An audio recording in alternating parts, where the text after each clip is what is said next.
Bang. Monday Night Football is here, and we are back on the Run Pure Sports YouTube channel with my guy, Big Blue. I mean Big T. Big T, 44 DFS on Twitter. I'm, of course, JSU, at JSU Rab on Twitter.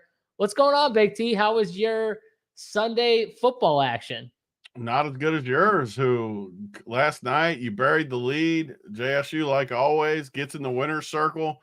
The first Sunday night showdown of the year. Of course, my man Johnny at the top of the leaderboard, 12, 13,000 plus all the other little change I'm sure he brought along. He probably won 15, 16,000 last night, maybe even more. I might have undershot it. But the important part, first place. That's all that matters. Got all the way to the top with a team that we talked about. He had it in his content, the 3 Max, which I want to show some of our content in a minute, but had his stuff up on the site, basically nutted, 2 running backs, receiver, everything we talked about in the Discord and in his write-up came true. First place again. It's not warm water season, Uncle T. It's still not. No matter how much money he wins, it's not going to be warm water season. But it was Johnny's season. Partner. Hashtag DK partner, hashtag warm water, hashtag winners win. Nothing that tilts me more than a glass of water with no ice in it. Like it. So refreshing. I was on a roll stroking you here, talking about how dominant you were. You derailed me. I can't even think straight now because I no freaking ice in it. I knew that was going to tilt you enough to stop stroking me. So that's kind of what my game plan was. That glass of water up. No matter what's going on, I'm going to be tilted. Hashtag DK partner. What do you want to do? It's got the little DK symbol on it. Yeah, it was. I'll say us this. as a partner just because of you putting water in that cup. No, they love Big T too much. They're not dropping us as a partner. But I do like Big Blue, though. I might start calling you Big Blue. I mean, look at that sweatshirt. You look good in blue. That blue sweatshirt. You look good in that blue sweatshirt. And you got the blue hat on, the Run Pure hat. You might have buried the lead a little bit. That sweatshirt it's fly. I like it. What is happening here? I'm just saying, the sweatshirt's fly. I like it. Tilt you. Where's a pen? Get my pen around. Jesus, don't do the pen, please. I hate the pen. No, I hate the pen. It's the worst. The pen is by far the worst. It's way worse than warm water. Like, you did this all throughout your, childhood, too, didn't you? You just stupid pen in your mouth, Hopefully, it tilted people's mind. I want to tilt you. I'm sure it tilted all your teachers too. I bet you they wanted to smack that thing right out, freaking throw it at you. That would tilt the shit out of me. They would have kicked me out of class if I had warm water sitting there. I know that. That's fine. You don't want to be in class anyways. Don't lie to the people right now. I might have missed the lead. I should have done that to get kicked out. Yeah, exactly. See. I got so many stories. My teacher wrapped my phone in duct tape. They can't do that nowadays. My teacher took my phone. It was the first time I ever got it. Having a phone in school. We didn't have phones. Yeah. I was so old. So I was 15. It was my first phone. It was a flip phone. I got it. I was so pumped, and he saw it, and he immediately took it from me because, of course, then you don't do it. What are you going to do? He came, he took it from me. He opened up his drawer, took the duct tape, and he wrapped that thing all around my phone, ruined my phone, and then kept it and said, you can get it back at the end of the day. I had to go into the principal's office to get my phone wrapped in duct tape and then tell my father about how my phone was ruined because it got wrapped in duct tape. Yep. Yeah. Shout out to my science teacher. No warm water, no cell phones. Yeah. Big George. My science teacher. All right, that's the one story. I'm done telling stories. But to yesterday's slate, it was a good one too. It was a good one. I mean, it was a real story. Nowadays, what happens to that teacher nowadays if he did that? He's definitely fired nowadays. I didn't even tell anyone. We allow that stuff in Kentucky. Yeah, I didn't even tell anyone either. I was just like, "Oh, what are you gonna do?" He's still what are you gonna do? My dad was pissed though, I think. But yeah, yesterday was up and down because the Sunday main slate was tough. And I know we talked about it a little bit, but main slate was hit or miss. I thought I hit on some positions and I completely whiffed at some positions. And I bubbled. Actually, the Jerome Ford touchdown at the end took me out of cashing in like some of the 3-max and the single entries and stuff like that. But all in all, the showdown slate saved me at night. We were both on the script, I think, that I was talking about, which was I put it in my write up. I put it in the Discord. I wanted at least one of those Detroit running backs. It was one of the best running spots on the entire slate. Running backs. I also over projected David Montgomery ahead of Jahmyr Gibbs. I projected Cooper Kupp ahead of Puka Nacua, who I liked. I projected Matthew Stafford ahead of Jared Goff, who probably a lot of people didn't. And then I over projected JMO, who ended up being the captain. I had 4 captains on the slate. It was Cooper Kupp, David Montgomery, Jahmyr Gibbs, and Jamison Williams. Those were my 4 captains. And they were all actually pretty good. So I did end up making some teams. I had some few other live teams. Yeah, if all 4 of your captains are in the winner, you're gonna win. Yeah, no, it was. But the big thing was with my rules of at least one Rams receiver, and I was way higher on Cooper than Puka, and at least one of the running backs, I kind of ended up naturally, and me being projecting Matthew Stafford over Jared Goff, I just naturally was lower on Goff and Amon-Ra just with some of my rules because I was way over on the running backs for Detroit, and I didn't play any 5-1 builds, obviously. So I think just some of my rules helped me kind of naturally get lower on some of the guys that didn't have great games. And so I got lucky, obviously, there. But I heard some people in the Discord say I would never get to a Jared Goff or Jamison Williams captain without Jared Goff.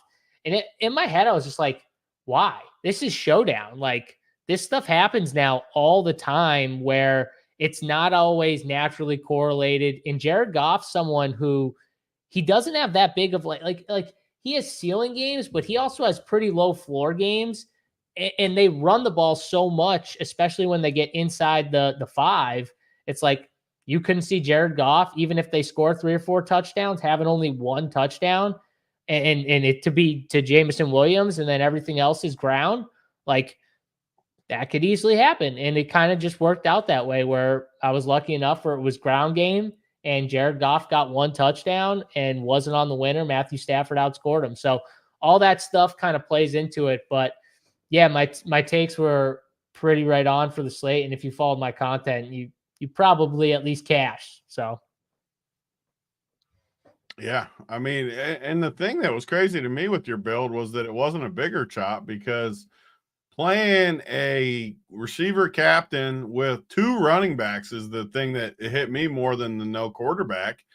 Like, it's really hard for a receiver and 2 running backs without the quarterback to hit and then 3 the other way. But that's what's great about Showdown and why you see different winners from stuff.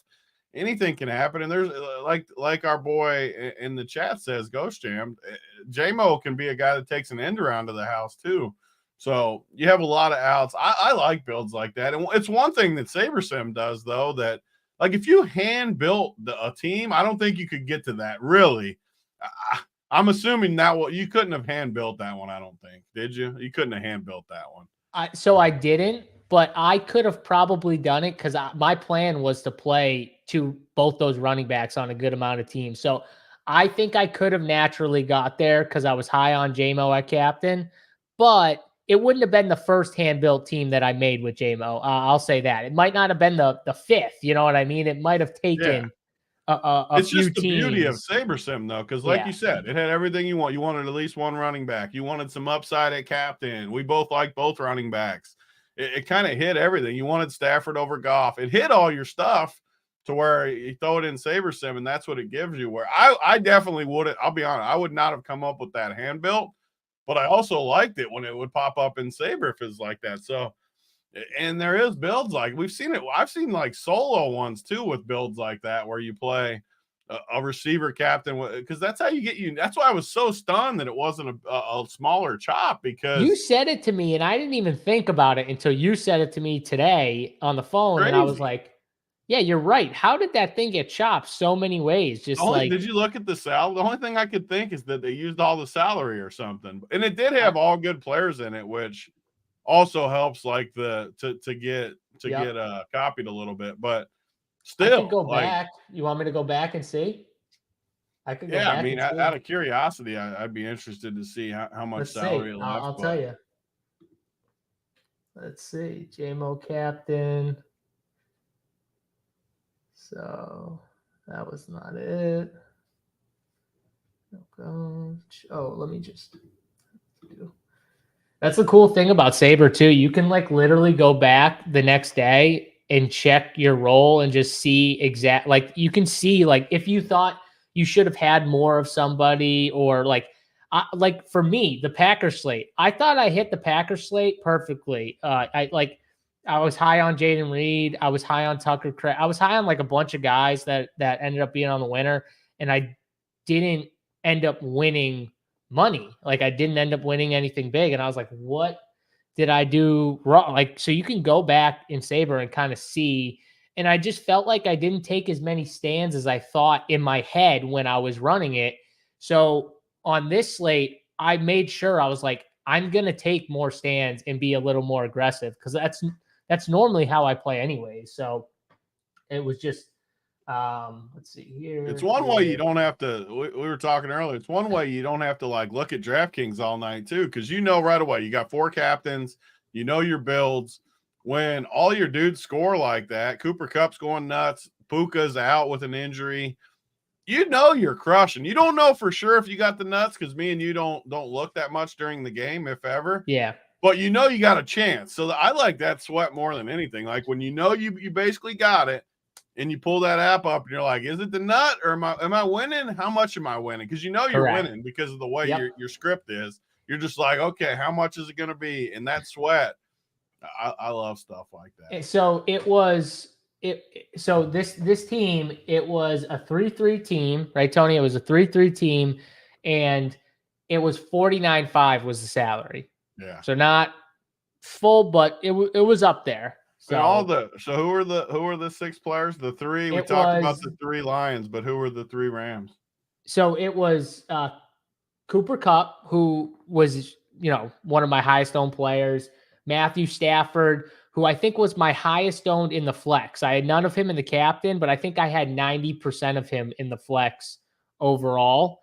And then Kyren Williams, who I wasn't necessarily like super high on, but like I said, because I was so high on the Detroit running backs and it was jamming them, I think I just naturally got a little bit more of the skill guys because most of my captains outside of Cooper Kupp were Lions. JMO I was super high on.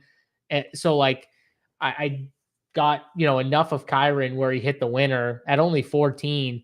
And then just shows you too. Like you actually, we've talked about this a ton last year on these Showdown shows, but there's something to be said for playing 6 guys that are really good plays in that mid range. And you did it all last year. I didn't do it as much as you, but like all 6 of those guys, you got 2 good running backs and a good receiver on Detroit, all upside. And then you got quarterback, good receiver, top running back. I mean, you got 6 legit guys that can get you 20 to 30 fantasy points. You don't have any weak spots. You don't need anything crazy to happen. Those builds but that's also the more I'm talking it through, that's probably why it was a big chop too, just because it's all really good players. Like you're not, the actual construction of it is a little contrarian, but all good guys, like all, you don't need anything crazy to happen. You're right though. It's not like there was I'm just gonna throw an oddball out there, but Khalif Raymond, right? There wasn't no like Khalif Raymond on the team, Actually, too, it wasn't even the optimal. Tyler Johnson would have been optimal, right, or no? So our boy AP on Twitter, he put out the optimal. The optimal would have scored 145 points, and I think it was a Cooper Kupp captain with Tyler Johnson in there, and then maybe not Kyren Williams or Jahmyr Gibbs. I forget which one. Kyren was low, so it had to be him, I would assume, just because he didn't score that much. Yeah, so it would have scored like two more points than the optimal. It would have scored 145, but I don't think anyone had Tyler Johnson. Like I don't think he was owned at all. Like I'll be honest, I looked pretty close yesterday, and I never even saw it. Like, I never considered him. I never saw anything. So when he was in there, like, I didn't even. It was, and how often does this happen in Showdown throughout the year? Like, we sit here, we'll do this show for an hour and a half.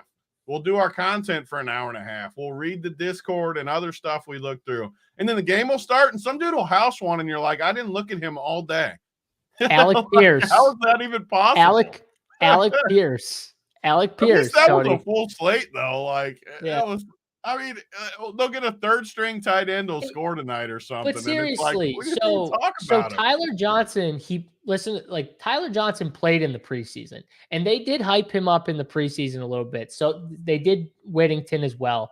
Tutu Atwell didn't even play, so you're just assuming like Tutu's got to be the fourth. Like he didn't even play in the preseason, and then all of a sudden, so Tyler Johnson must have literally just in practice every day dominated Tutu and the other guys behind the first three to show that he was ready to be that fourth guy, because he was playing a little bit even with Puka in before he got the actual injury. And I was like, oh shit. Like if someone goes down, Tyler Johnson might crush. And I was just hoping no one played him, because I of course didn't play him. The good thing about plays like that, at most you're going to see just a couple percent. So like you only got to dodge a few. And most of the time too, with a cheap guy, I'm assuming he was cheap. I mean, you would have had Puka in those builds and different things to where it's really hard to get to that build. It's funny though. You're the one who told me about like how it seems like Puka's injury might be worse than what it is. And like, see, now you're just rubbing it in. You're just rubbing it in. You get the winner. I've already been sulking all day that I didn't listen to myself, and I had. That's my point, though. That's my point, though. I listened to you, and you didn't listen to yourself. But honestly, again, it's all relative, because Puka, if he played the whole game, he's probably on the winner over Kyron. I mean, he was doing good before, but he was injured coming in, and I heard like whispers too, like everyone did, that it was worse than people were saying too. You just got to listen to shit like that. That's what I'm usually good at too, is like hearing something and just going with it. And I just didn't. I don't know the exact percentage I had with Puka, but it was a lot. I had a lot of Puka. I don't know the exact, but it had to be, 80, 90% or so. I had so much Puka, and I still did decent. I had a chance, but like I had JMO captain. I felt like I nailed the game, honestly. Like I was similar to you. I like the running backs. Like JMO, I felt like I did. I liked Amon-Ra though. I didn't like lower him as much either, but Puka was what got me for sure. Puka, but yeah, I think it got a lot of people. But I'm just gonna say, like he had 8 points at halftime. Like yeah, I mean he was fine. He was in the winner at halftime, because I was curious. I don't usually look, but I was curious. I'm like, because obviously I knew he wasn't coming back at that point. So I'm like, how's he sitting right now? And he was in the winner at halftime. So if he plays, he's got a decent chance. And it also would have lowered Cup a little, which I had a ton of Cup too, because he clearly I didn't have any. Kyron was who I was lowest on. He clearly was trying to tough out an injury that he had, and he like re-aggravated it during the game. Like he tried his best. How frustrated he was that he gave it a go and just couldn't figure it out. But before we do too much, I want to show some of the content too, just because we had a bunch of questions just about the new layout and stuff with cash charts. And let me pull it up real quick. And this is the time too, if you guys have more questions about the content, shoot it in the chat, and we'll try and like answer it as we go, because we want to make it as easy as possible for you guys. So same homepage as always, and I was gonna talk up. I see our boy AP in the chat, so I got to say this while he's watching. I was gonna talk up the new playbook, because I told Captain not to take anything off the site so that I could show it today on the show. I didn't tell AP, however, though, because I didn't think AP'd go in there. I was gonna talk up his playbook because the thing was the nuts today. So I was gonna show everyone how nice it looked, the new layout, but I'll start with it anyways, just because. Playbook's always. He said he can put it back up, Tony. Well, AP, if he can put it back up, then I'll show it last. But this is what we got. So core plays, we got basically everyone. Don't look at my bad core. Actually, I had Josh Allen. Chuba was terrible. Harrison was terrible. Tank was Don't look at how bad my team was here. look at the overall texture. We got you could look at my running backs. Yeah, I mean, don't look at the bad core plays on here, but the point is we got everybody you could want cores on here, all our people, a lot of our people. I shouldn't say all because some aren't on there, and then they'll be like, you didn't say blah, blah, blah. But simple page, all of our favorite core plays, FanDuel. We even got some early only and afternoon at the bottom. Everything you could want, solid. My player pool, just like my top guys at each position, a bunch of cores, another dusty ones. Look at Burrow. Josh Allen was decent. We don't need to look at that, but all this stuff will be up every time. Well, the key is we'll see when AP gets the he said I can put it back. Flow chart will be up later in the year, but same thing everyone loves. 3-max. So this is the piece I wanted to talk about because it's JSU, Mangone, and K-Phallic. They're putting up 3 cores for you. Oh, buddy, look at this in yellow right there. So I got to bring JSU back to earth. Zamir, I love seeing big Zamir in there with his 26% snap share, baby. 26%. Did you see? Hold on, JSU gave this speech yesterday on the Wood for those of you that he's like, oh, by mid-season, he was talking about preseason guys, and he was in there in the third quarter in preseason, and Big T said this and that, and right here. Just wait. This is what Big T does. He loves the victory lap after week 1. I can't wait until week 8 or 9. God, I can't wait till week 8 or 9.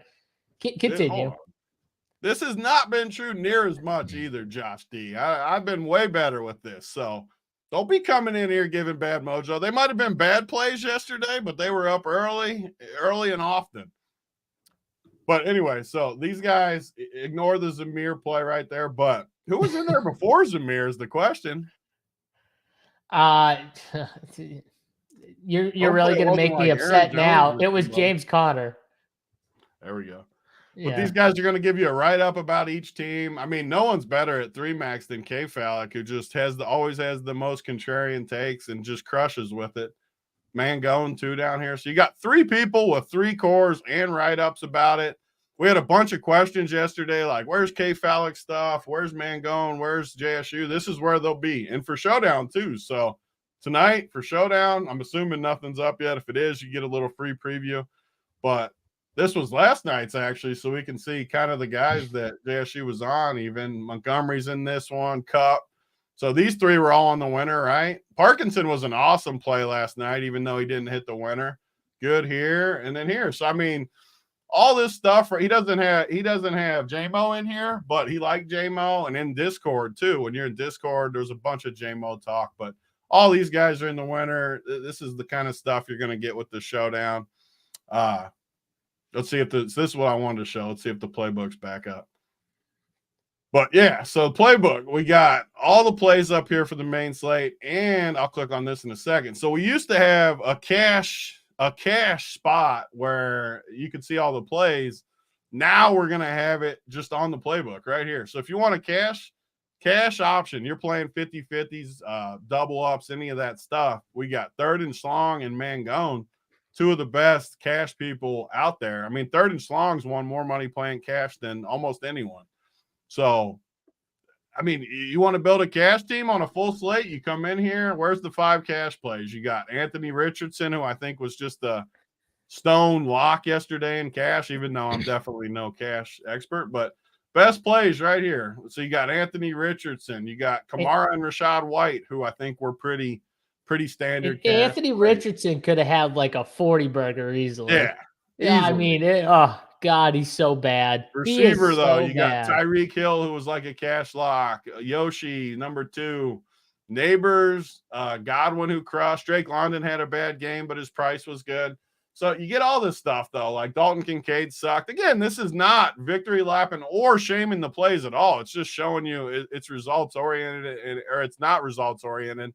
It's up here. These were the plays. Even Jasicki, who almost had a touchdown, was kind of in that. But you get all of it, and then you can form all your opinions based on the news. But this is, in my opinion, is way better than the old process of the cash thing. Plus, in the same form, you can see AP, Wiley, and JBC, 3 great players who they like at the same stuff. So, like, if you're trying to build a cash team, how I would do it Okay, Cash number 1 here, number 2. Okay, but the number 2, none of these guys like him.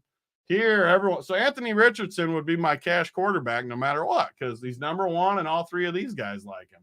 Come down here, same thing. I mean, you got number 1, number 2. I mean, it's just how I would use it personally, but we don't want to spend. And then the write-up parts, there used to be big write-ups. If you're I'm not a write-up guy, but if you're a write-up guy, click right here.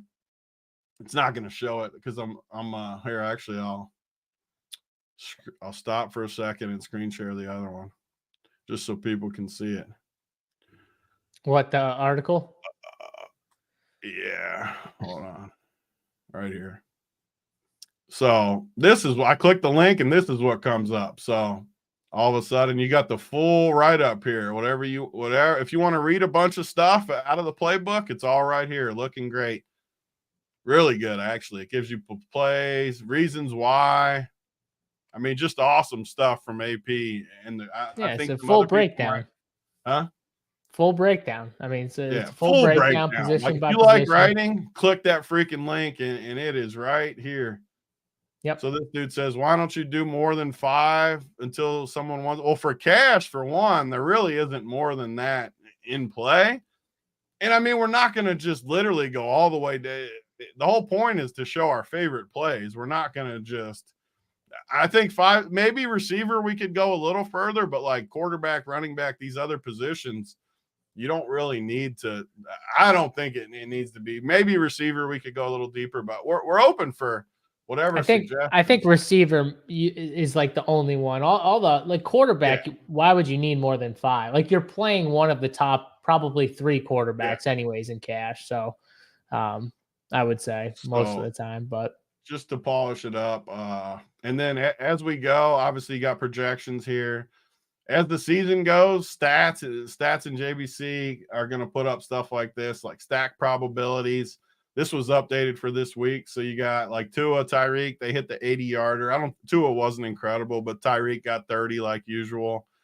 It just gives you some options for how to build here. And the probability to get 60 gives you everything you could need here. Bottom part. These are the ones that aren't up quite yet, but as the season goes and we get more data, you're going to have matchups in here. You're going to have power rate. The power ratings might be updated. I'm assuming. Let me see. This. I think he does it on Tuesday, right? Or maybe not. I'm not sure if it's updated for. It could be updated for this year going in. It doesn't matter. It will be updated as the season goes. Either way, it doesn't really matter right now. But that's there. And then the Showdown, we got the same stuff, though, this year. Before, it was under a different header, but now you got the same thing. Core plays, playbook, exact same stuff. My player pool, they're 3 max, all 3 of them. This is what I would want if I was playing. Like, if I was playing cash, I'd rather have less and have, like, because then you see the stands, right? The more that's listed, the more there is to, like, oh, do I like this guy? I get it's a pool and you're just kind of picking from it, but you don't really know, like the top 5 guys from everyone. Like that should be enough. I love that too. Like in sports, I don't know. Like we have content for other stuff too, where I like that because then I can form my own decision too. If I know who all these guys like, the whole point is you should be able to pull this stuff up. The playbook I'll even give a little sample of the Showdown one. I don't know if I pulled this up before, but Rubio does it. So you got captains tonight. Only Rubio's is up so far because he does it. But you'll have the cash tonight. Wiley and JBC will put theirs up as they build. You got stud ranks. You got value ranks. And you got a little breakdown down here about different things Rubio thinks you should pay attention to with numbers. Again, I'm not like a crazy number guy, but this gives a little bit of everything. You got a breakdown. You got numbers. Everything you could want, plus 3 other people, cash, and 3 good tournament players right there to go with the 3 max with, like I said, K Fallick, JSU, Mangone. Great content. My stuff, if you like it. You got my full player pool too with this. I think it's up still from it's taken down from last night, but I'll have my percentages, which this said Puka Nacua right here, 30 to 50%, which didn't feel good, but it's how it was. I'm not going to hide. I had a terrible day yesterday, but we'll be right back today trying to get back on it. But you're going to get most times if I play 3 teams, 3 cores, if at the very least, though, my main team on DK, my main team on FanDuel, and then my exact exposures. So I don't know. I think our content's better than it's ever been. If anybody, and obviously you get all the other sports too, MMA, which I had the biggest chop of all time on Saturday night, but you get it all. MMA, everything with one price here. So I think it's the best we've ever had. Difference between us and most sites, we don't run from our misses. We'll stand here and actually own it, unlike some people who just hide and pull it down. And as you can see, Tony went through and showed the content from yesterday, whether it be bad or good. And it was we don't bad. hide from anything. Honest, I freaking sucked yesterday. I might have had one of my worst Sundays ever. Well, not money-wise, but as far as I just didn't hit anything. So, listen, I had a terrible day. Anyone doing this every day or every couple of days or whatever you want to call it, you're going to swing and miss more times than you can count. Like, you're going to swing and miss a lot. But on the few days where you can hit it big and help someone hit it big, that's what you're looking for. And I think a lot of people watching the show, or most people watching the show, are trying to win something big. They're trying to take down a GPP. They don't do that every day. Even the best players in the world don't do that every day, right? Like, we know them. They don't do it every day, even literally the best players in the world. So that's just what we're trying to do. We're trying to make it easier, hopefully trying to make it easier for you guys to hit. But yeah, we're not going to be right all the time. I was right yesterday on the Showdown slate. I was wrong on 75% of my takes for the Sunday main slate. That's not going to end up good. Whatever, we'll move on. But we're not hiding from it. A few of these real quick, just because when they type them in there. So for your player pools, that 150, it's usually 150, but if it's 20, which it is sometimes, I'll just clarify in there. Honestly, it'll be similar percentages for me. The captains will be a little more narrowed for 20, but the overall percentages won't be that different, but I'll clarify in there. Everyone's waiting for the flow chart. I want to do Everyone's waiting for it. This year, the numbers are going to be dialed too, because I got notes starting from week 1. But as someone with a full-time job, makes it easier. We appreciate that. So this is what I wanted to read too. Only change that kind of sucks is the full player pit was really nice. What full player pool page? We still have that, right? What don't we have as far as that, Zach? I don't follow. The full player pool page, that's what we got, right? Yeah, Tony has a full player pool page, like a full thing. I don't know which one, but let's keep working our way down. The best way, maybe the tournament pool. I don't know. Could be. Focus on your highest percentage. What was a couple of the other ones? Flow chart. Big T. There's my boy Dozer. I love Dozer. I like this guy. Look at this guy. He's bringing me back to earth. By the way, JSU, you're last place in best ball going into tonight, and I'm in second. Don't break your neck looking up. Damn it, week 1. Don't break your neck looking up. He told you. I like King. that. That's a dude there. I'm a fan of Ace King now. He just owned me. I mean, if you drafted how we drafted in best ball, those receivers sucked this week. So there's a lot of people that had a bad week 1 best ball drafting receivers. I mean, it was all right, though. Week 1, we said it all last week. Week 1, week 2, week 3 even is like preseason. It's the new preseason. And I'm not making excuses. I hate when I say stuff like this because I know people are like, he's just making excuses why he lost. That's really not what I'm doing. I said it before I lost. And even if I won yesterday, I would have celebrated, obviously. But it's still like preseason. So I don't know. But that's enough of stroking ourselves and talking about for the flow chart, at least too. Like, it takes a few weeks to get that thing rolling. Maybe week 3. I was planning week 4, maybe week 3. I mean, even like next week, it's only 1 week of data. I maybe I could put it up, but I want it to at least be decent. I don't want to just literally. It should just say Isaiah Likely, Joe Burrow. We didn't even get to your Bengals. Crushed last week. Isaiah Likely's best play again. We didn't even get to your Bengals. Are you in mourning after week 1? I mean, the Patriots. I don't want to spoil the shows this week, but I really like them versus the Chiefs this week. It's the best part. The spread came out at my number 5.5 too. The trappy number, like, it just it's gonna be painful. It's gonna hurt my feelings. Appreciate you.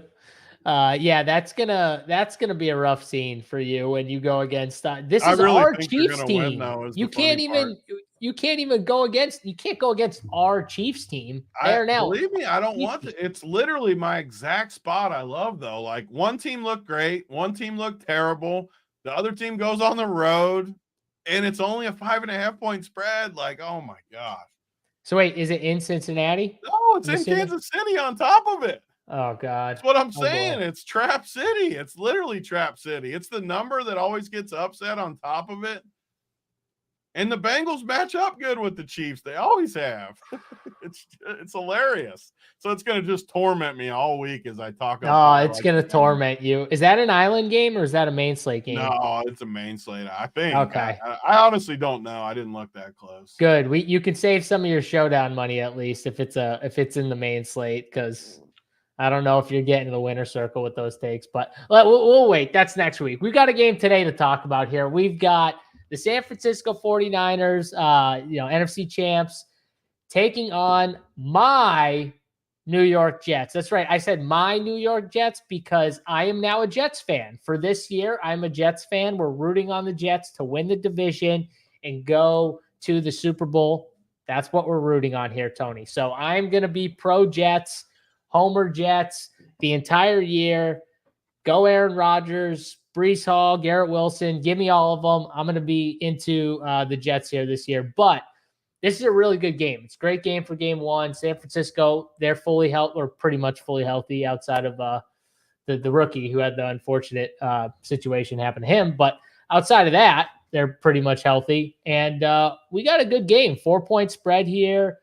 I think it's going to be one of those games where it's probably like a 20-17 game or something like that, Tony. I think it's a lower scoring game. I don't think it's a track meet or anything like that. So I kind of like the under a little bit here, but I that's just the way I'm looking at it right now. I'm seeing you smirking. I don't know if chat's making you laugh or you smirking at me, but I like the Jets at the 4.5 number, and I like the under. What about you? Yeah, it's an interesting game for sure. And these teams kind of mimic each other a little bit. Obviously, it's a stretch to say the Jets mimic San Francisco, and San Francisco's been, besides the Super Bowl part, a little bit of a powerhouse the last 5, 6, 7 years, whatever it is now. And the Jets have sucked. So it sounds crazy for me to say that, but just when I look at the teams, they're very similar to me, how they're built, just the way they're built up, and I think it's going to be a great game too. They're already asking for anytime touchdown. That was one of my only few good takes yesterday. Was the first 6-1 last night, Gibbs to get in the box first. So I don't even want to talk about that anytime. I had a bet for 12K on. I had 4 or 5, and I needed Zamir so bad, and Zamir just sucked and I wish I could fumbled pull on that that one page up drive. right now with him highlighted. I love that he's highlighted on your sheet. You fucking asshole. Yellow for the shade. But you asshole. And I'm with you though. Actually, I'm usually a Niners guy. Yeah, he got off the. I'm usually a Niners guy. I got the whole Kittle thing going here. I just don't love the Niners this year, though. I feel like it's a little bit of a letdown year. They just have been so close. I don't love the direction they're going with stuff. So I kind of like the Jets tonight with you. And I definitely like the under. I think these teams are fresh. I'm actually surprised that the total is 43.5 right now, 43 at DraftKings, 43.5 a few other places. That's another thing we have on the homepage. If those of you that don't know, if you click the odds button at the top, actually, I'll screen share that too. Will it even work? I don't know if it'll work, but just so I can show, because I don't think people utilize this, and I've already showed some of the stuff. But so if you click this odds button right here at the top and anything, it'll come up like this, and it gives you just a nice, clean look at Caesars, FanDuel, DK, MGM, ESPN. For anything here, you got total, you got spread, you got money line, all from unabated too. So if you haven't checked out unabated, it's a cool way to look at it, just because, especially when the lines start moving, like when we do the Wood Show on Sunday mornings and you got a lot of line movements, I like to have it up so you can see what's moving. Obviously, Monday at 3:45, you're not going to see a lot of movements, but good little clean clean page right here. But to your point, I'm with you tonight. I think we're on the same side. Low scoring game. Jets. I think the Jets could win outright tonight as a 4.5 point dog. I love it. And JSU loves the team of the week. I don't Mike really B's know. he's a hater of you, I think. He's been crushing you all show. Mike usually B I'm the one with the haters. You finally got a hater in there. He's been hating Mike B on can you. suck on these nuts. It has nothing to do with team of the week. I like the teams that I put money on because I actually like bet and put actual money on these teams to like score and win and win totals and divisions. Like it's Super Bowls. Like I put money on that shit, like real money. You know, I have $1,000 on the Jets to win the division. I have like $500 on them to win the AFC and $500 on them to win the Super Bowl at their odds. I bet the Jets. Like I want the Jets to be good. Is there anything better though than just saying D's nuts to a guy? Like that feels good. It felt that great. feels good when you tell him. The best part is too, normally that's like your thing. You know, normally you have to do that stuff. Like it makes me feel good every time. Or your mama, like both your mama and D's nuts feel good. But like either way, it seems like when we do these shows, there's two Mike B's too. The Mike B's are coming for you. They're multiplying. Oh, they're multiplying. They can both suck my balls then. It's fine. But either way, it does feel like, though, you're the one that has to defend yourself more for whatever reason. I don't know why, but people like to come at you. When you have takes, sometimes they go bad. Sometimes they go poorly. Sometimes they go right, too. And either way, you're going to hear it from people. When you have strong takes, you hear it from people. And I'm good with that. I was always good with that in sports, too. I talk shit more than anyone you know. But when I'd lose, I'd take it like a man and shake their hands. When I win, I let them know. Like that's how I am. I'll always, you got to do it. Hold on. Someone's at my door real quick. Reggie's about to go crazy. Hold on. Yeah. I'll talk a little bit more. So the top price range for tonight is where it gets interesting. Cause like I said, both these teams are very similar. Steven Kurtz. Mike B's at the door, Travis says. Do you think it's Mike B? Oh, that's good stuff, Travis. I think it's Mike B too. But at the top, you got similar teams. You got CMC and Breece Hall, probably the two best running backs right there with Bijan at the top. And you also have two teams that I think like to shut down the ground game a little bit. And it makes it interesting because also when you're looking at a team like San Francisco at the top, they like to run the ball, but the Jets have shut down these receivers too. So where do you go from San Francisco? His Jets jersey arrived.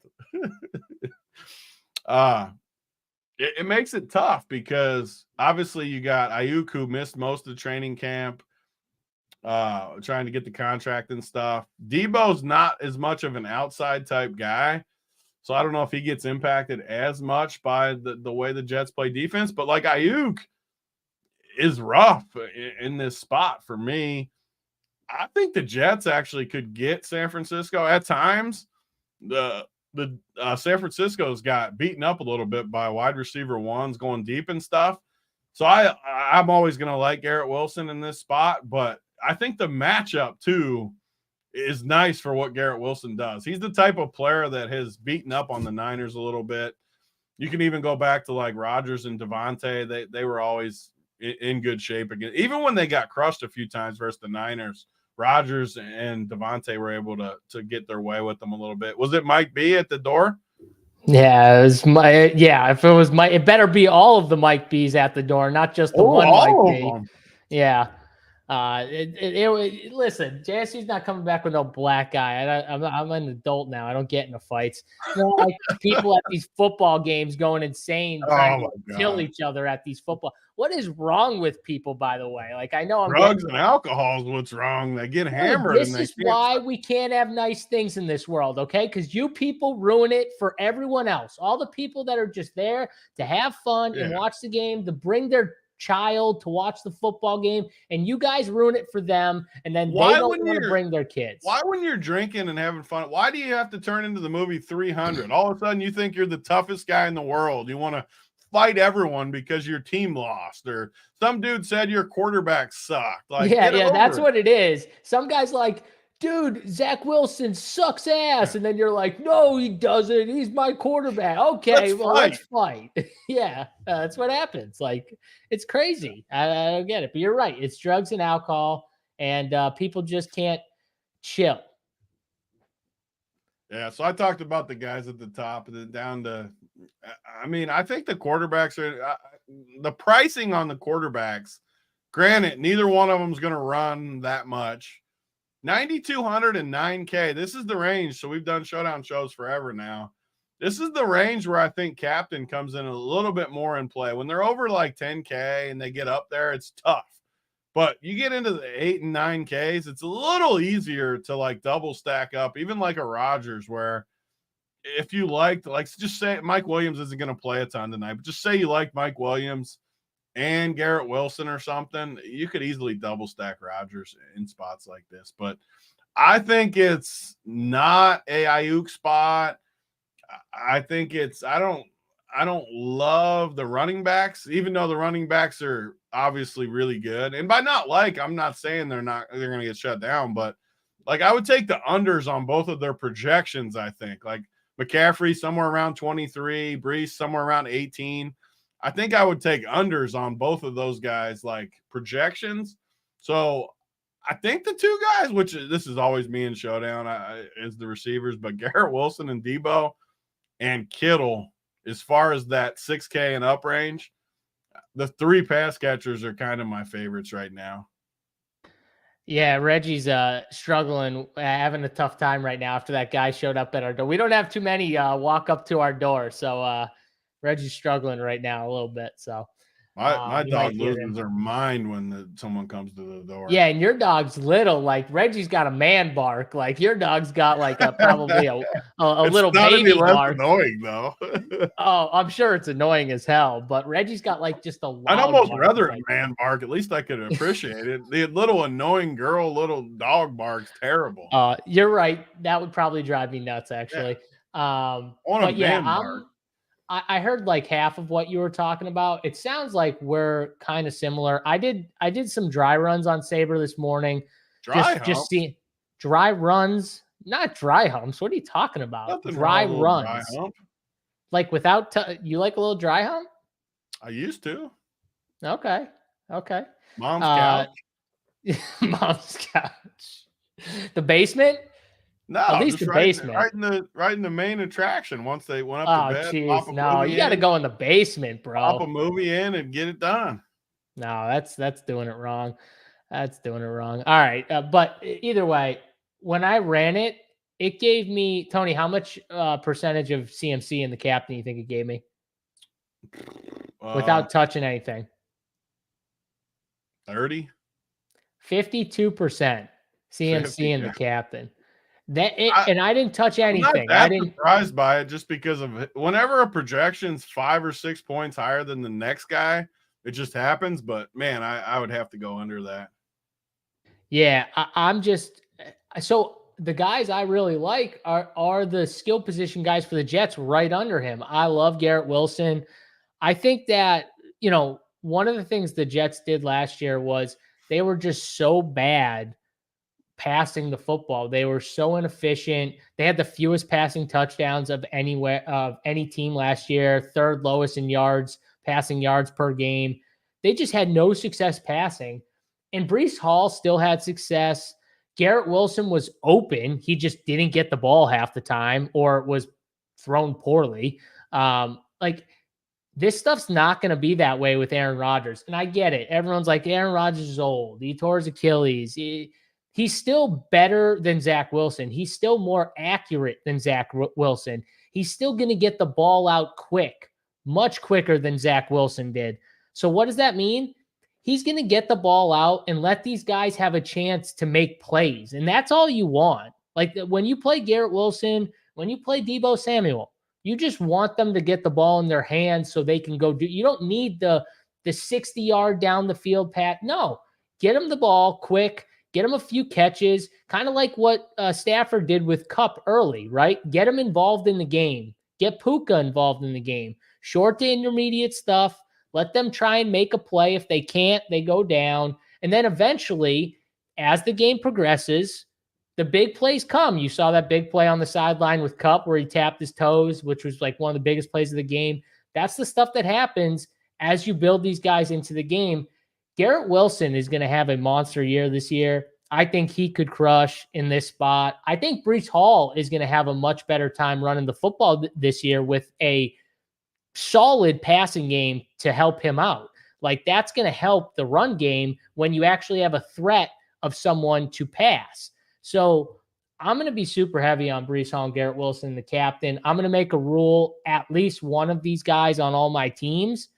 Because Tony, I'm just going to start being more aggressive. Like I just don't see a world in where one of these two skill guys is not on the winner. And I could totally be wrong, but I'm going to go with it. So I'm going to be way under on CMC and the captain. That's one stand. And then my other stand is I'm going to be over on Breece Hall and Garrett Wilson and, be jamming them pretty much on all of my teams, at least one on all of my teams. So that's those three. And then Deebo Samuel. I like Deebo more than Ayuk, but I think that's because maybe the price difference keeps him a little lower than Ayuk, but I could totally be wrong there. And then Deebo is going to be higher owned than Ayuk for sure. He is? Yeah. All right. I mean, his projections 4 points higher. So what did I get at him? Now I want to look and see what I switched my page. Ayuk's just in a really, really tough spot because you don't know how much he's going to play with I think he'll play like normal, but he's going to play like basically all of training camp. I wouldn't be surprised if he missed a little, but on top of it, he's got the worst matchup of anybody on the field for the most part. Yeah, he's got a real tough match. This is a tough matchup all around, though. I mean, the 49ers, I talked about the Jets weren't that great against the run last year. Well, what did they go do? They went out and got Javon Kinlaw, who was San Francisco's dude in the D-line, interior D-line that was causing havoc. Now they got him and Quinnen Williams to pair together. This defense is going to be really, really tough, and I think much tougher against the run this year with both those guys. Maybe San Francisco can obviously have success, but like most teams, I think are going to struggle against this Jets team running the football with those two guys on the interior. My other stand, Tony, I see Purdy with a couple points projected higher than Aaron Rodgers. I think I'm going to put Aaron Rodgers ahead of Purdy, just slightly, not a ton. I'm not going to make him be 4 points higher or something like that. But I just want to make sure that I get a little bit more of Rodgers than Purdy because I want to be over on the Jets. So that's kind of my take with these first, 5 or 6 guys is, I'm heavier on Jets than I am the 49ers in these situations, which is interesting. Like I'll be heavy on CMC in the flex, obviously, but not in the captain spot. Yeah. I mean, I like those. I want to hit the chat too, just because keep them involved. Yeah. But dumb question, Big T, captain utility percentage. So I don't change that much in Saber just because I want the projections to kind of push it where it needs to go. If I did anything, especially in captain, I would just set the max. Like if I didn't want more than 20%, whatever CMC, I would just put in the max because it generates it a little better with that. But I try to not do that. I honestly used to do that more, and I think it was worse than it is now. I think I've done way better since I stopped doing that. Like some sports I will, like MMA, I do that because it's not a projection sport. Like even though we don't, NBA is definitely projection, so I would let projections do it. NFL is not as much projection as NBA. But still, just like you just said, like a big difference, like bumping Rodgers above Purdy, you're going to get different teams than the field, which is how I like to do it. I want the projections to show it. Then you don't need to set your min max because you already bumped Rodgers. You're going to naturally get more. And you know what? If the numbers come back and they look terrible and I don't like say I get 80% Rodgers after I bump it, then I'll just take it down and like lower his projection to a point where it hits the number I want. And another thing, by doing it that way, it knows you know what you need to root on. Like if I bump Rodgers ahead of Purdy, I know I want him to outscore Purdy, like you last night with Stafford and Goff. You bump Stafford above Goff. You want Stafford to outscore him. And that literally could mean 12 over 11, 24 Correct. over 23. It doesn't matter. It's just he Yep. has to outscore him.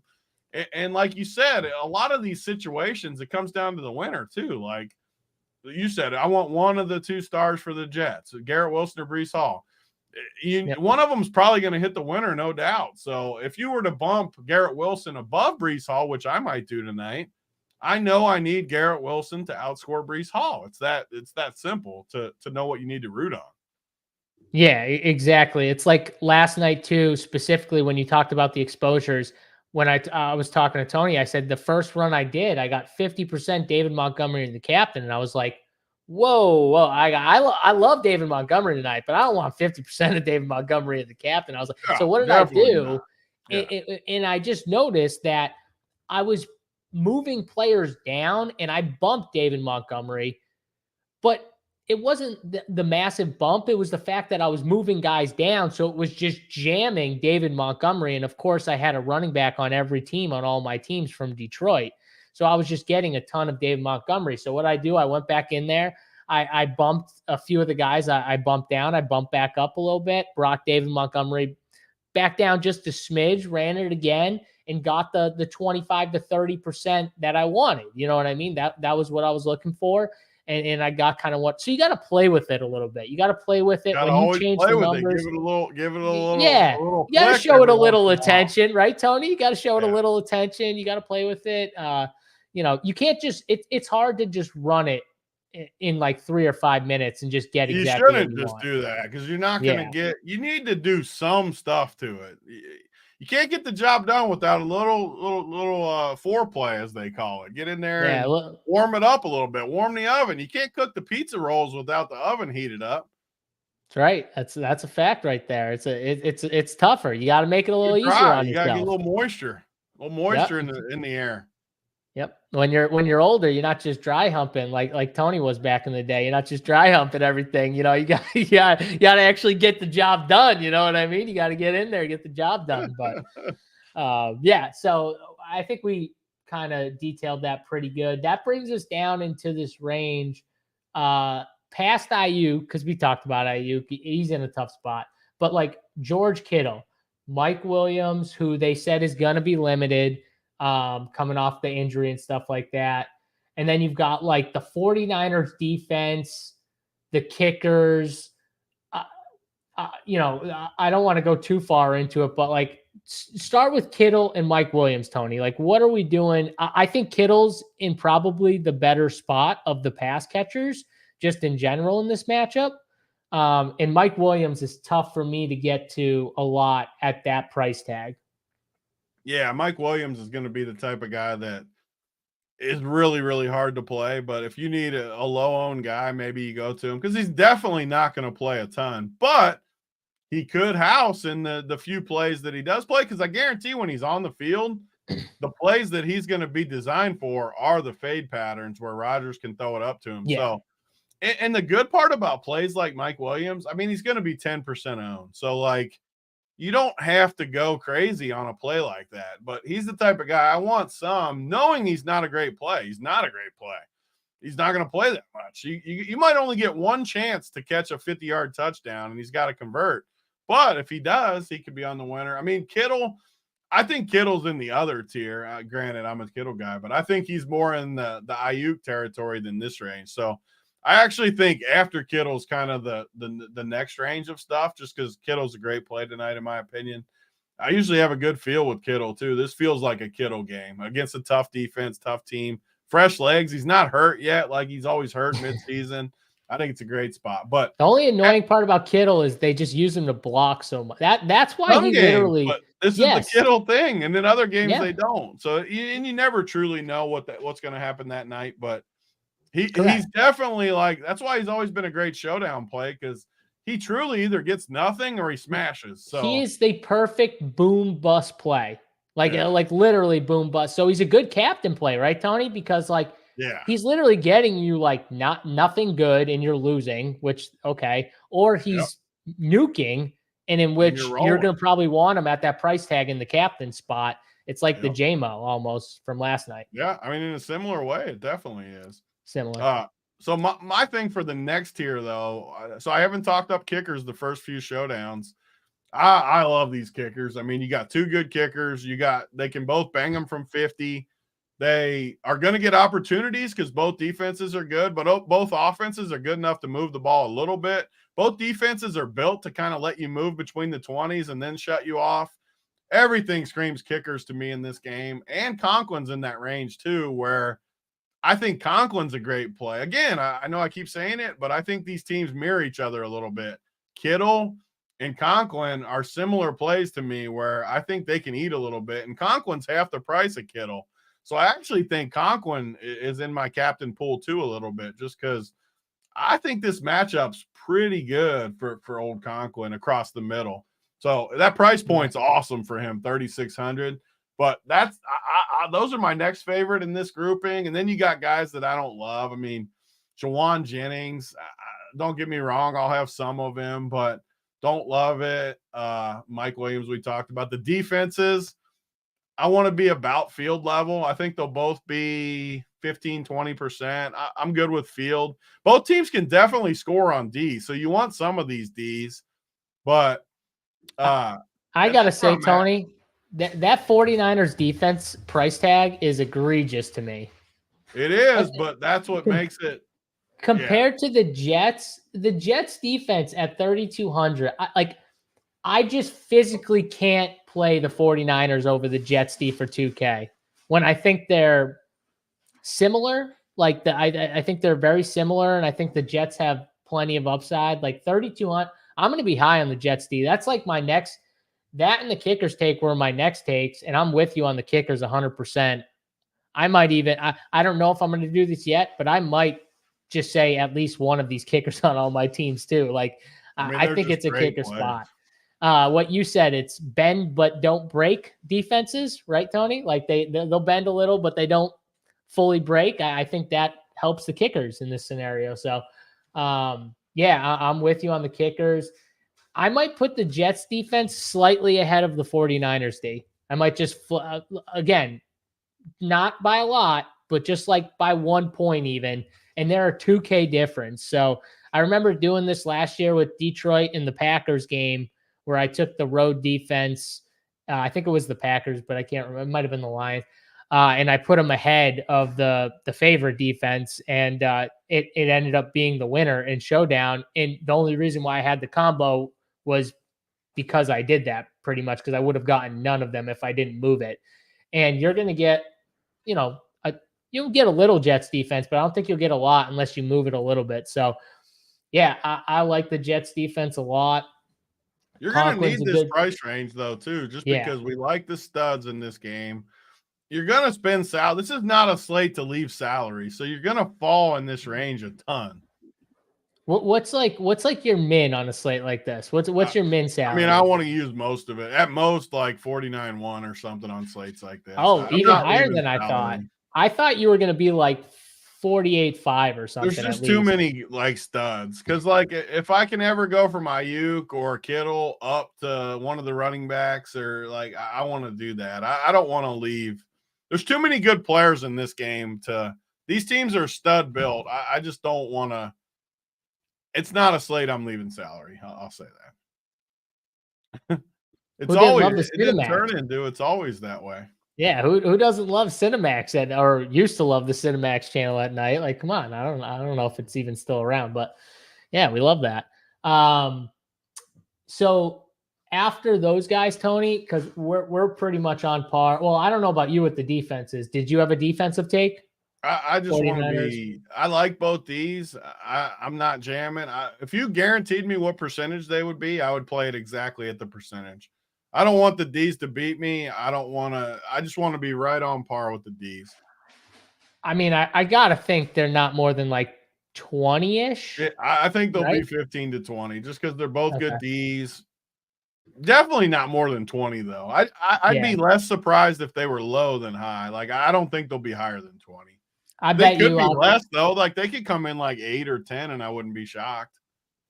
I'm probably going to have like 10% or less of the 49ers. I might have none of the 49ers D, to be honest, and I'll probably be like 15 or 20 on the Jets D.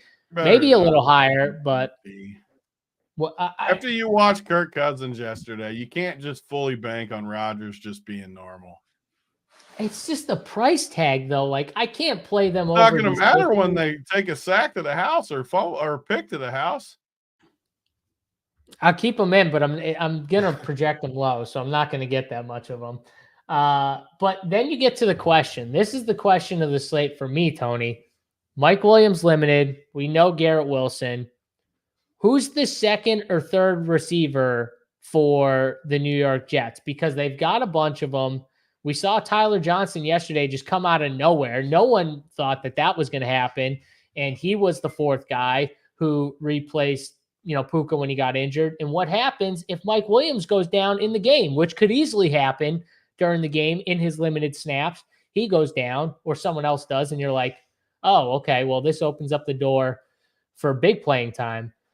Is it Alan Lazard, who Rodgers was teammates with in Green Bay, and they obviously, have a connection there? Is it Gibson, who seems like, he could take a shot deep to maybe him, one or two shots deep? They got Corley, the rookie. I think I'm lowest on him if I had to pick between these guys, Tony. I think it's Lazard 1 for me, and then Gibson 2 if I had to rank them. I think those are the two guys that I'm going to take some chances on, as that wide receiver 2. Like, could totally be wrong. It could be Corley or somebody else, but I think I'm going to put my money on one of those two guys coming out as wide receiver 2. What about you? Yeah, so you bring up a good point, and you're going to need – this is my favorite part about 49ers showdowns, though, and they've definitely been my most profitable showdown team. I can't even count how much I've won on 49ers showdowns because they're so concentrated on their main pieces that you really don't need to look at punt. Again, they play showdown 4 times a year. I'm not saying it never happens, but overall, you don't have to worry about any of the cheap pieces for them. Everything goes through their key guys, which when you get to showdown, lets you take chances on the other team to gamble a little bit more. And that's where we get to this range where you're going to have to pick down here. And my favorite guy for sure is Conklin, but he's a little more expensive. So let's take him out of this question. For sure. So you bring up a good point. You got Gibson, who's the speed burner, probably plays special teams a decent amount too, can house a lot of ways. And then you got Lazard, who's Old Faithful, Rodgers likes. I think they're both great plays, honestly. And I think Lazard will be higher owned just because he's slightly cheaper with the Rodgers history, but I like both a ton. And I haven't played with builds at all, but I wouldn't totally be against playing them together. If it got you like four builds, obviously if you played both, I'd play Rodgers too. But like, say you got a build where you think the Niners dominate a little bit from ahead, and you play McCaffrey captain, you play like Debo, you play Purdy or whatever, and then you can play Rodgers with these two cheapies. I think there's paths that they both get there. Like you said, Mike Williams isn't going to play the whole game and could get hurt. Like we saw, he always gets hurt.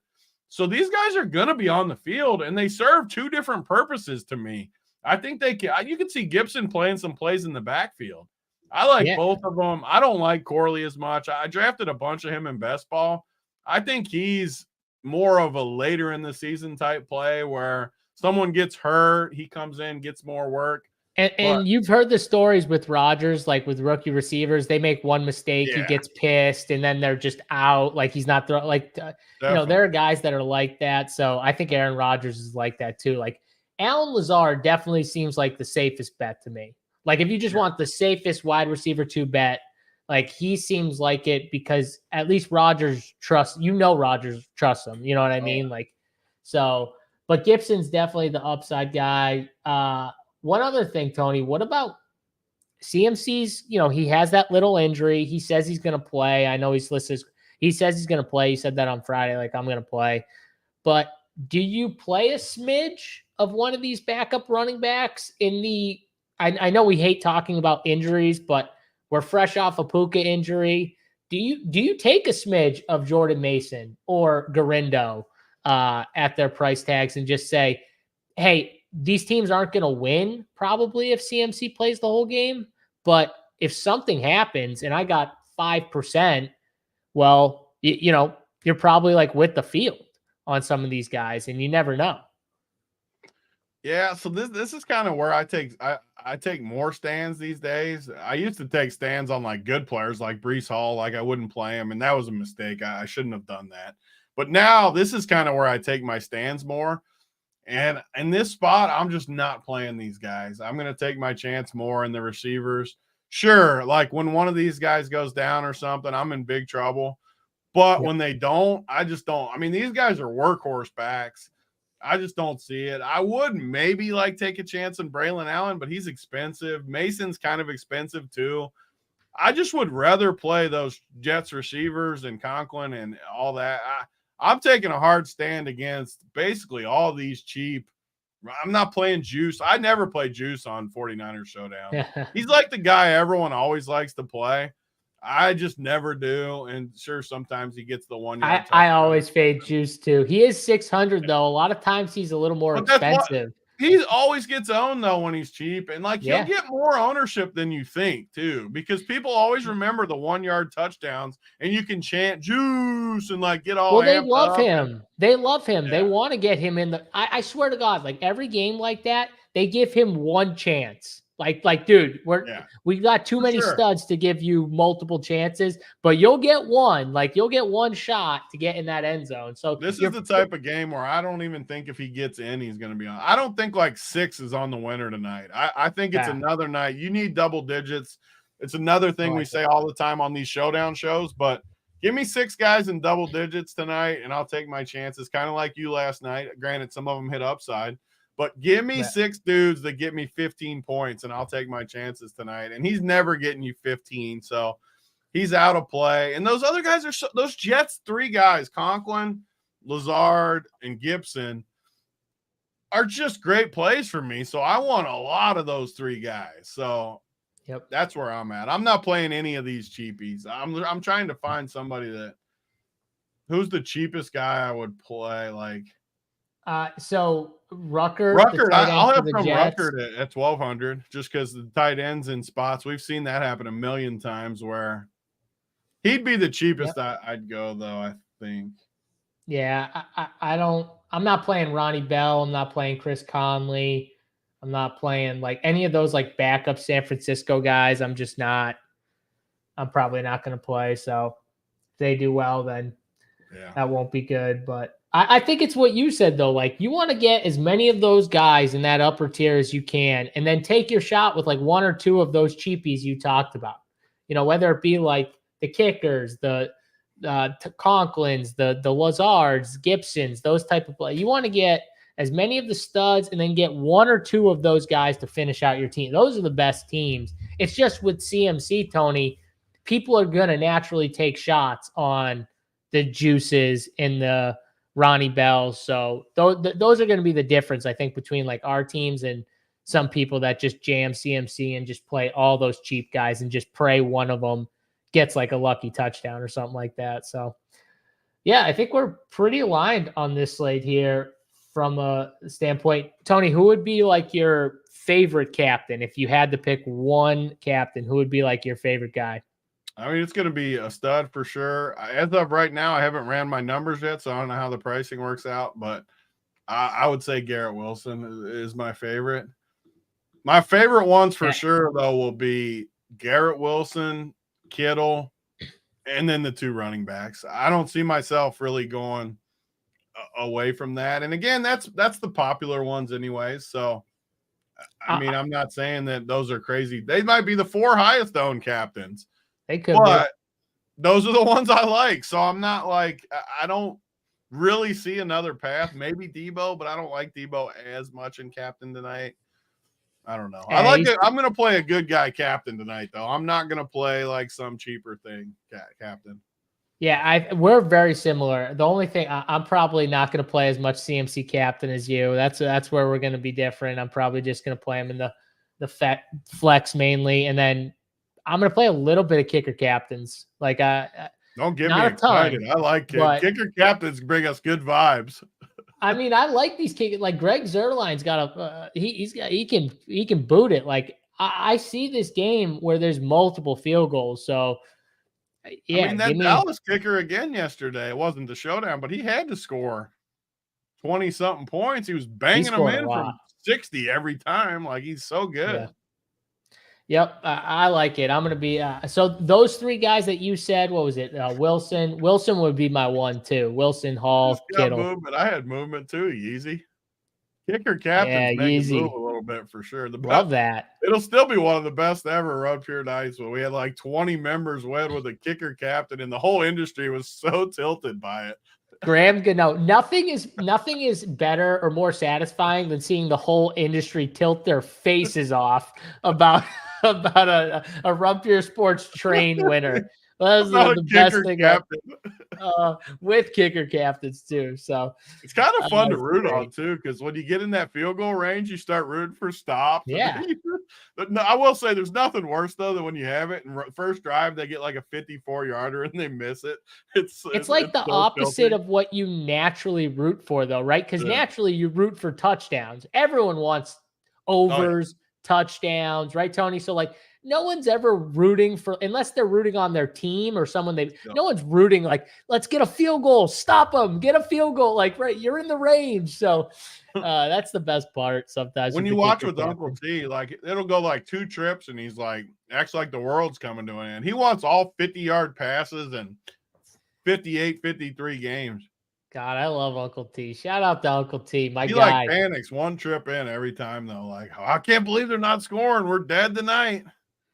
And that's Uncle T. Every time, he's always the pessimistic one. How is he like related to all your? He's the pessimistic one of like your whole family. They're all kind of pessimistic, but yes. Your dad doesn't strike me as that. Is he really? So negative. Your dad? He's negative? Yeah, he's negative. I guess never when I see him, but maybe that's just he's putting on a show for JSU when I'm in town. You know, maybe that's what it is. So Pooh's not negative. Pooh Bear's not negative. You're right. Pooh's not negative. Pooh's the man. Shout out to Pooh. We love Pooh on this show. Big fan of Pooh. All right, Tony, before we get out of here, we obviously got to give our plays of the day. And before we do that here, think that quarterback will throw for more than 300 yards? How about that receiver in the Miami grabbing a touchdown? Check out DraftKings Pick 6, the newest way to compete against others and play fantasy football to win cash with DraftKings. Pick a player and choose if they'll have more or less of a stat, like yards, touchdowns, catches, and more. Get your picks right, and you will win cash. Download the new DraftKings Pick 6 app now and use the code XXX. That's code XXX for new customers to play 5.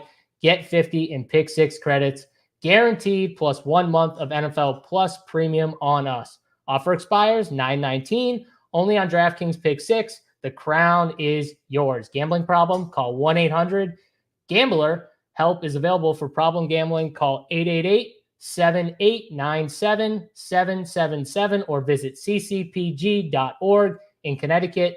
Must be 18 plus. Age and eligibility restrictions vary by jurisdiction. Pick 6 not available everywhere, including New York and Ontario.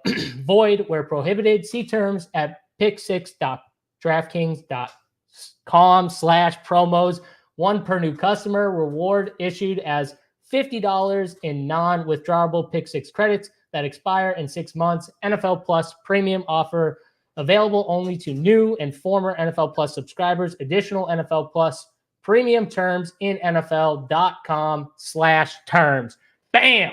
The chat is electric during your read. They were all over it. They were loving it. The chat was electric during that read. Chad, I tried my best on those reads. I'll tell you right now, they're a handful sometimes, but I got it. I think I did good. I need a little water though. I'm not gonna lie. I should have took a sip. Oh my God! What?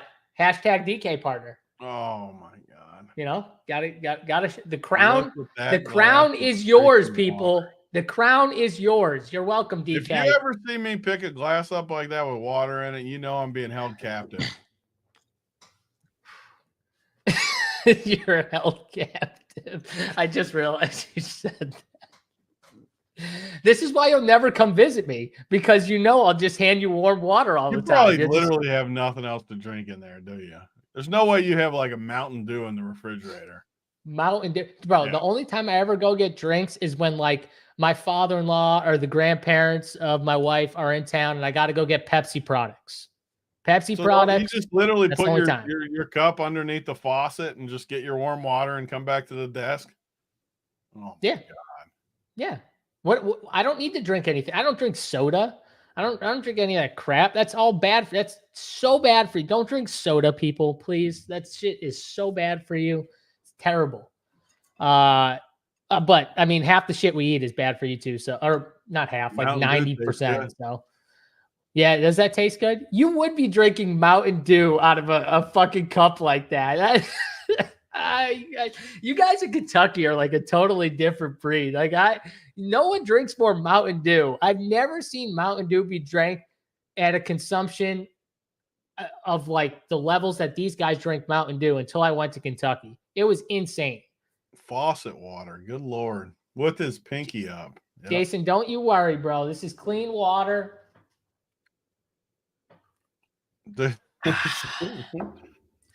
All right, Tony, let's do the plays of the day and let's get out of here because we do have another show, 6:45 Eastern time. The boys will be back on the YouTube channel, Wiley and JBC.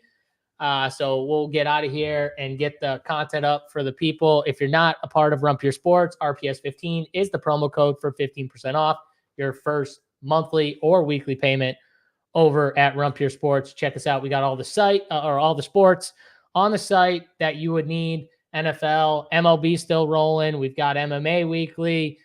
I mean, it's just you can get it all. You can get single sport packages, up to you guys, whatever you guys want, but we got it all if you want it. RPS 15. All right. With that, Tony, let's give the winners here, people. What do we got? Play of the day. I'm trying to give them your play first because I'm pulling the odds up here real quick. I wanted to give a winner with my plays. I wanted to see what the first touchdown odds are. Oh, you're rolling. You're going off of last night's. You're feeling the good. We're rolling it up, baby. Last night we hit it. We're rolling it up tonight. I forgot about that. Big T posted winners and gave it out to all the members. You could add first touchdown bets. Big T gave out the first touchdown bets, anytime touchdown bets, 2+ touchdown bet. We didn't gave hit it all. 2+, but we hit the first, the anytime, and the anytime. And another anytime too, right? Yeah, you hit 2 anytimes. Three of 6 were winners, but it was plus about 5 or 6 units. There you go. That's all you want. All right. Play of the day. I could give just like the studs. I'm not going to give a stud. I'm going to say the play of the day. And this might be cheating, Tony, but I don't give a shit. There will be a kicker on the optimal team. There might be 2 kickers on the optimal team. Which one? But there will be, don't be one kicker. Alec.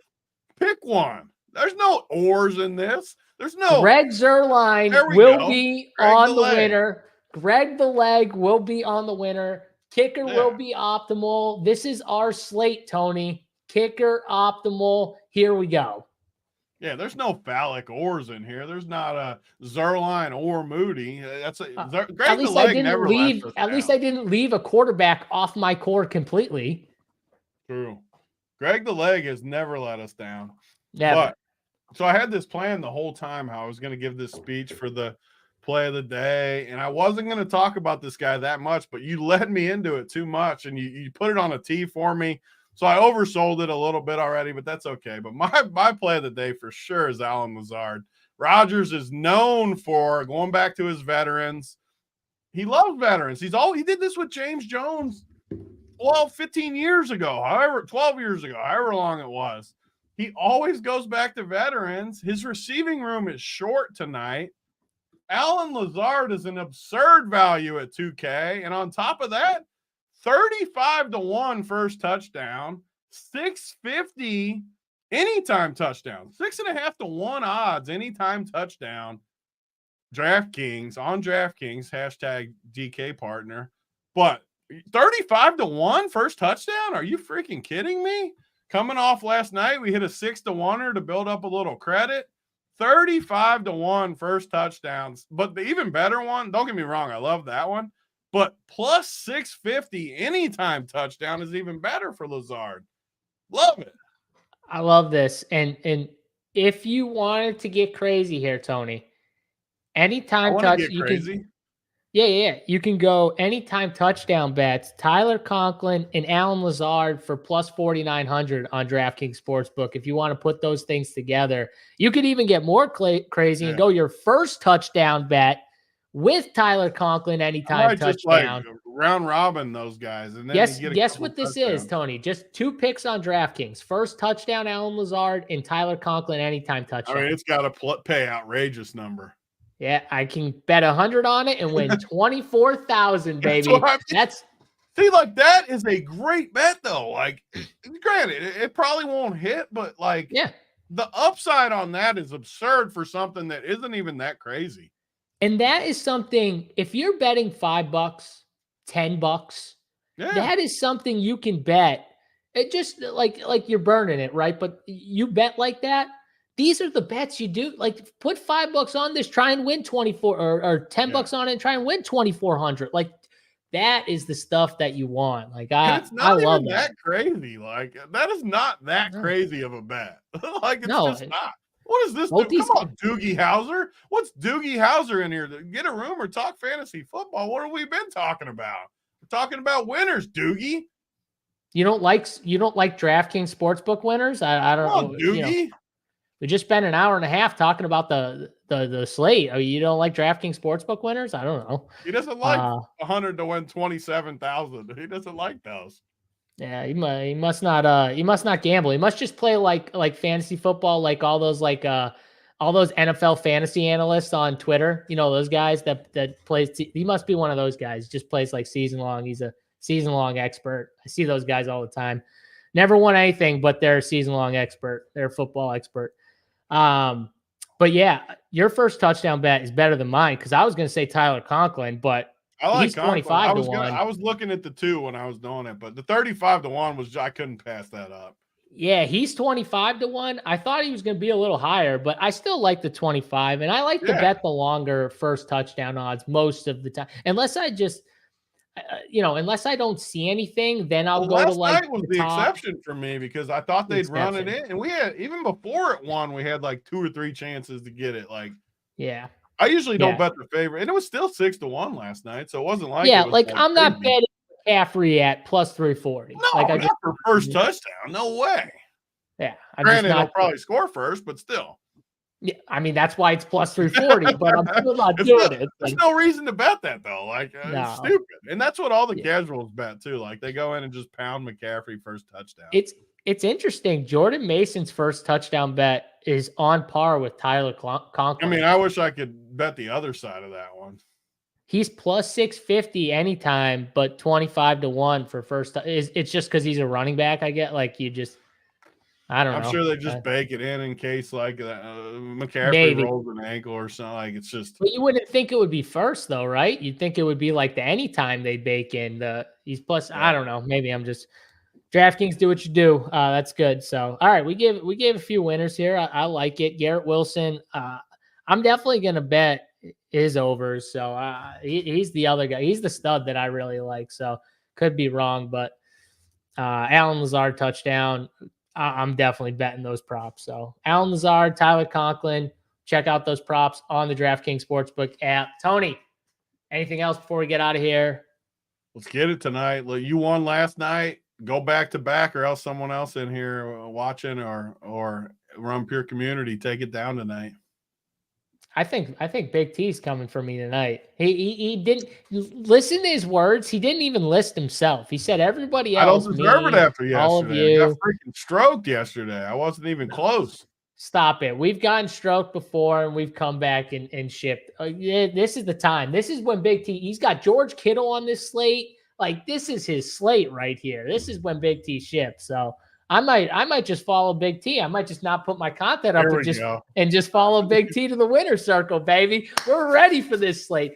Join RPS 15 promo code 15% off your monthly or weekly payment. Hit the like button if you enjoyed the video. We'll be back for Thursday night football. Until then, good luck, and hopefully someone runs pure and ships the Millie tonight. Until then, for Big T and myself, JSU, we'll see you guys later. We're out. Peace.